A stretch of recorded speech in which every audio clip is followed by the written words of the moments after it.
My name is Emily. I am 24 years old. I live in a small town in Illinois. When I was young, I dreamed of a happy life. I wanted to get married. I wanted children. I wanted a house and a good man. I thought love was easy, but I was wrong. I met James when I was 22. He was 25. We met at a friend's party. He asked for my phone number. I gave it to him. The next day, he sent me a message. He asked, "Do you want to meet for coffee?" I said, "Yes." We met in town. We talked for hours. I liked him. We saw each other many times after that. He made me laugh. He gave me flowers. He called me every night. After 6 months, I told him, "I love you." He said, "I love you too." I believed him. We were together for 1 year. I worked at a small bakery. James worked at a car repair shop. We did not have much money, but I was happy. Then one day I felt sick. I thought it was a cold, but the next day I felt worse. My best friend Sarah said, "Maybe you are pregnant." I said, "No, I don't think so." But I was not sure. I bought a test. I waited. The test showed I was pregnant. I was shocked. That night, I went to James's apartment. I looked at him and said, "I have news." He asked, "What is it?" I said, "I am going to have a baby." He was quiet. He looked at the floor. Then he said, "Are you sure?" I said, "Yes, I did a test. I am sure." He said, "This is not a good time. I am not ready to be a father." My heart broke. I said, "But we love each other." He said nothing. He only said, "I need time to think." That night, he did not kiss me. I could not sleep. In the morning, he left early. He said, "See you later." But I knew something was wrong. After that, James stopped calling. He did not answer my messages. He did not want to see me. One day, I went to his apartment. I knocked on the door. He did not open it. I sent one last message. He replied, "I can't do this. I'm sorry." That was the last time I heard from James. I sat on my bed and cried. I cried for hours. I could not believe it. I was pregnant and alone. I told my mother and father. My mother cried with me. My father said, "We are here for you, Emily."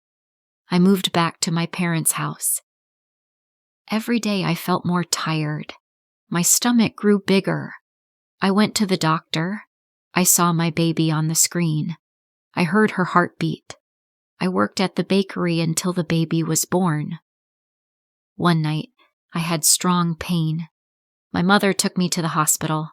The nurse said, "You are going to have the baby tonight." I was scared. I held my mother's hand. After a few hours, I heard a small cry. The nurse said, "It's a girl." They gave her to me. She was beautiful. I said, "Hello, baby. I am your mother. I named her Lily." Lily cried a lot. I was very tired. I did not sleep much. I changed her diapers. I fed her. I held her when she cried. Sometimes I sat on the bed and cried too. James never came. He never called. He did not ask about Lily. One day I saw him in the park. He looked at me and said nothing. I wanted to shout, "How can you leave your baby?" But I said nothing. When Lily was 5 months old, I went back to work. My mother watched her when I was working. I missed Lily, but I needed the money. When I got home, I was tired. My back hurt, but my daughter needed me. I cooked dinner. I cleaned the house. I fed Lily. I put her to sleep. I never stopped. Every day was busy. Lily grew fast. My mother helped me a lot. She held Lily when I took a shower. She made dinner when I was tired. My father did not talk much, but he played with Lily. I was thankful for my parents.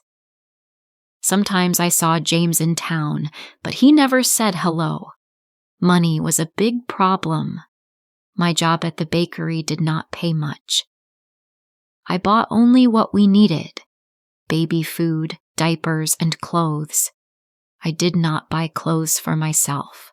I wore old shirts. I did not care about how I looked. I only cared about Lily. When Lily was sick, I stayed home. My boss was not happy. He said, "You can't miss so many days." I said, "My baby needs me." He said, "Be careful. You need this job." I felt scared. I did not want to lose my job. I needed it for Lily. Time went by. Lily turned 2. One Sunday, I took her to the park. She ran on the grass. Then I saw James again. He was with another woman. They held hands. I looked away. I did not want Lily to see him. She did not know him. He was her father, but he was not in her life. A few days later, I got a letter from the housing office. They said I could get a small apartment. I was happy. I packed our things. My father drove us to the new apartment. The apartment had 1 bedroom and a small kitchen. In the new apartment, life was hard. I worked. I took care of Lily. I paid rent. I cooked simple meals. Some nights I felt lonely. I missed talking to someone. But I never missed James. I did not want someone who left. I wanted peace. I wanted love that stayed. Lily was now 4 years old. She asked many questions. One day she looked at me and said, "Mom, do I have a dad?" I froze. I said, "Why do you ask?" She said, "At school, my friend said her dad picks her up." "Do I have a dad too?" I said, "Yes, you have a dad, but he does not live with us." She asked, "Why not?" I said, "He made a choice. He did not want to stay." She looked at me and said, "But I have you." I smiled and kissed her head. "Yes," I said, "you have me, and I will never leave." I thought about everything: the tears, the nights alone, the fear. Then I looked at Lily's smile. Yes, I thought, she is happy, and I did it all alone. You can face many hard times, but as long as you have love, you will always find strength. Being there for your child makes everything worth it.